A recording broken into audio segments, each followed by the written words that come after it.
Okay, we'll continue reading Bhagavad Gita as it is, page number 28, introduction. Let's start with this verse. Mala nirmo kanam pumsam jala snamim din din Dine dine. dine dine sakta gita mirat snamam samsata mala nasanam. One may cleanse himself daily by taking a bath in water, but if one takes a bath even once in the sacred Ganges water of Bhagavad Gita, for him the dirt of material life is altogether vanquished. Yeah, so Bhagavad Gita is compared with the sacred waters of the Ganges, and the river Ganges. It's a sacred river. So one who takes bath in Ganges gets rid of all of the sinful reactions. So here it is said that if we take bath in the sacred Ganges water of Bhagavad Gita, basically if we understand and go deep into Bhagavad Gita, then all of our material, I would say, reactions, right? They will get vanquished. Okay, next, please. Gita Su Gita Kartya Kim Anyasatra Vistarya Yaswayam Padmana Vaya Mukha Padman Vinishra. Because Bhagavad Gita is spoken by the Supreme Personality of Godhead, one need not read any other Vedic literature. One need only attentively and regularly hear and read Bhagavad Gita. In the present age, people are so absorbed in mundane activities that it's not possible for them to read all the Vedic literatures, but this is not necessary. This one book, Bhagavad Gita, will suffice because it is the essence of all Vedic literatures, and especially because it is spoken by the Supreme Personality of Godhead. Yeah, so there are innumerable Vedic literature, and it's really one life won't be enough to read it all, not talking about studying it all. But since Bhagavad Gita is this essence of all Vedic literature and it's spoken by Supreme Personality of Godhead Himself, we don't need to read other books. Bhagavad Gita is more than enough to progress spiritually. Okay, next, please. Bharatamar Swavarsam Vishnu Bhaktrab Vinistram Jita Gantakam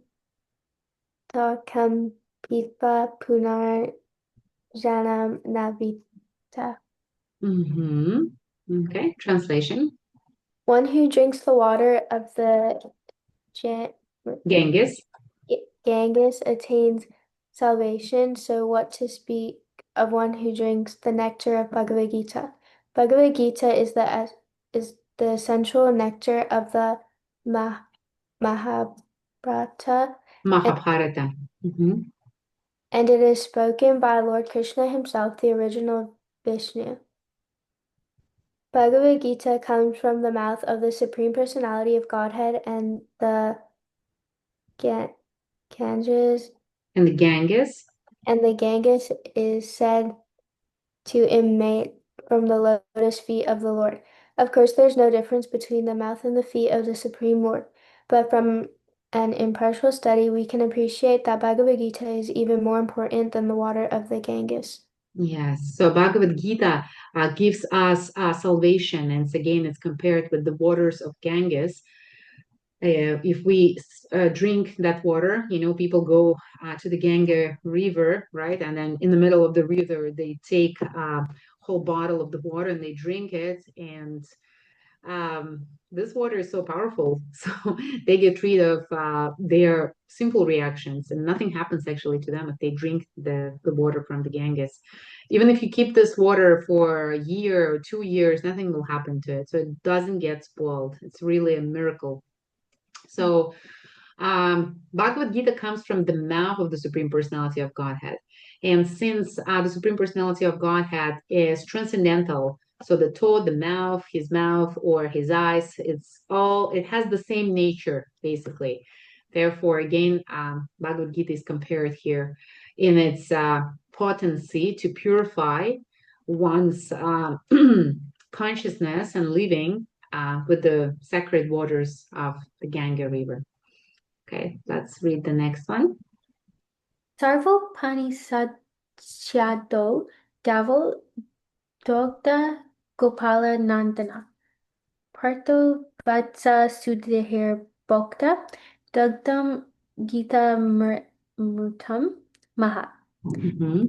This Gita Upanishad, Bhagavad Gita, the essence of all the Upanishads, is just like a cow, and Lord Krishna, who is famous as a cowherd boy, is milking this cow.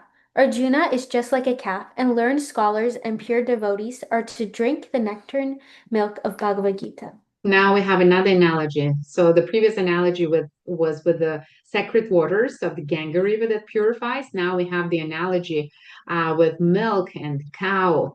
And the devotees who read Bhagavad Gita, they drink that nectarine milk of Bhagavad Gita.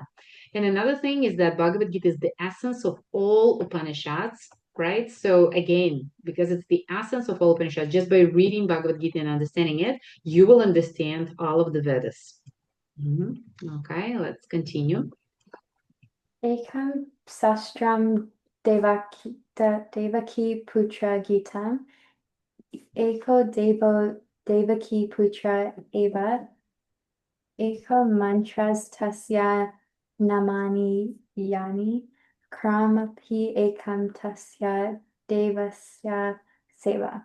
In this present day, people are very much eager to have one scripture, one God, one religion, and one occupation. Therefore, Ekam Sastram Devaki Putra Gitam, let there be one scripture only, one common scripture for the whole world, Bhagavad Gita. Eko Devo Devaki Putra Eva, let there be one God for the whole world, Sri Krishna. Eko Mantras Tasya Namani, and one mantra, one prayer, the chanting of his name. Hare Krishna, Krishna Krishna, Hare Hare, Hare Rama, Rama Rama, Hare Hare. Karmapi ekam tasya devasi seva, and let there be one work only, the service of the Supreme Personality of Godhead. Yeah, so Bhagavad Gita satisfies the humanity because it gives one God, one scripture, one religion, and one prayer that is available to all of us. Okay, so now let's see the disciplic succession, how Bhagavad Gita was passed, how the knowledge of Bhagavad Gita was passed to us. Okay, let's read it. Evam parampara. Oh, wait, sorry. It's your turn. Sorry. Yeah, you're right. Yeah. Next, you from here. Evam paratam iman rajasur e vindu. This Bhagavad Gita, as it is, received through this disciplic succession. Disciplic succession. So from the teacher to disciple, and then the disciple becomes the teacher and passes to his disciples. Okay. So the first teacher is who? Krishna. Yes, and he passes the knowledge to Brahma. Yes, and Brahma passes the knowledge to Narada. Yes, and Narada is the son of Brahma. Okay, and then Narada passes this knowledge to who? Vyasa. Vyasa. Yeah. And then, yes, Vyasa passed the knowledge to Madhva. Yes, and then Madhva to Padmanabha. Padmanabha, and Padmanabha to Nrihari. Nrihari, and Nrihari to Madhava. And then we have the whole list, right? This is all the disciplic succession coming down to number 222. It's Lord Chaitanya. Okay, that's the incarnation of the Lord in age of Kali. Then Lord Chaitanya passes to Rupa, Swarupa, and Sanatana. And then basically it reaches us from through Bhaktivedanta Swami Prabhupada. And we have a lot of disciples, Bhaktivedanta Swami Prabhupada, who also preach Bhagavad Gita nowadays, and they will continue that disciplic succession. Later on, they will be in the list as well. So that's we're going to end the introduction today. Let's quickly summarize what we learned today. At the end of the introduction, we've been given, just quickly, let's give a summary, a few analogies, right? Who remembers what Bhagavad Gita is compared It's with? compared to the Ganges and like a sacred river. Yes, the sacred river. And why is it compared to the Ganges as the sacred river? Because it's saying that like the Bhagavad Gita is like that same like um I think they use the word like nectar to like understanding Krishna. It's nectarian and it's also very purifying. So Mhm. the Ganges, right? The Ganges River actually purify ones from simple reactions. And simple reactions, as we remember from the last class, come in the different negative qualities in the character, right? Such as the person can be evil, or the person may show like lazy, right? Or irresponsible. There are so many qualities that actually appear as a result of like in the form of simple reaction. They represent those simple reactions. So Bhagavad Gita actually cleans us up. While we read it, our mind becomes purified and our intelligence becomes full of knowledge. That's why it is compared with the sacred river, right? What is another analogy? The calf and the milk, Uh-huh. And what does the milk do when we drink the milk? What does it do to us? it helps us grow. It helps us grow. Yeah. It gives us all of the necessary minerals, right? Vitamins and proteins. So it nourishes. Yeah, It also comforts us because milk is a connection with the mother, right? yeah. Yeah. So Bhagavad Gita is the same. It reconnects us with the Lord. It nourishes us. It nourishes our mind and our soul. It reminds us who we are. It gives us the knowledge without which we wouldn't be able to live happy life because any struggle would, break the person without the knowledge of Bhagavad Gita. Um, and therefore, it is compared with the milk. So we grow not only materially with the help of Bhagavad Gita, but most importantly, spiritually. This is the most important thing. Okay. All right. Any reflections on this?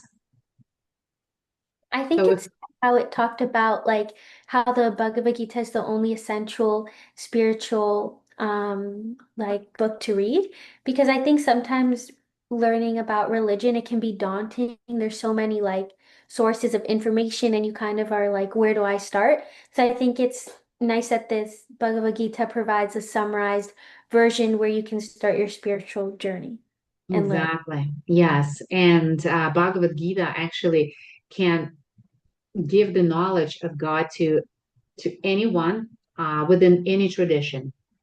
Mhm. So the person doesn't need to change their tradition in order to understand God better. Just by studying Bhagavad Gita, they can understand their scripture, Bible or any other scripture, right? Much better because Bhagavad Gita gives complete knowledge. Hmm. Okay. Any other reflections?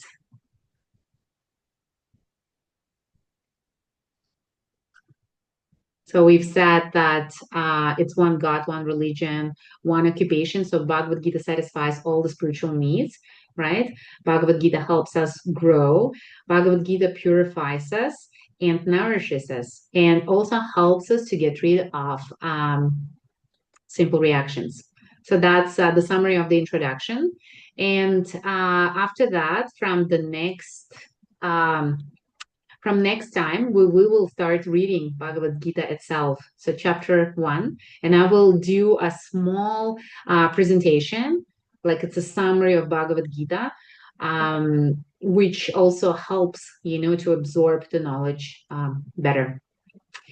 So for today, we're going to finish. Do you have any questions or anything else that you would like to mention before we stop? No, that was all. Yeah. Okay, so no questions, right? No question. Okay, wonderful. So I will look forward to seeing you in a couple of weeks. Okay. Okay, so yes, if you have any questions, feel free to connect with me. If no, then we will see each other on Monday in a couple of weeks. Perfect. Okay. Thank Okay, you. wonderful. Okay, bye-bye. Bye.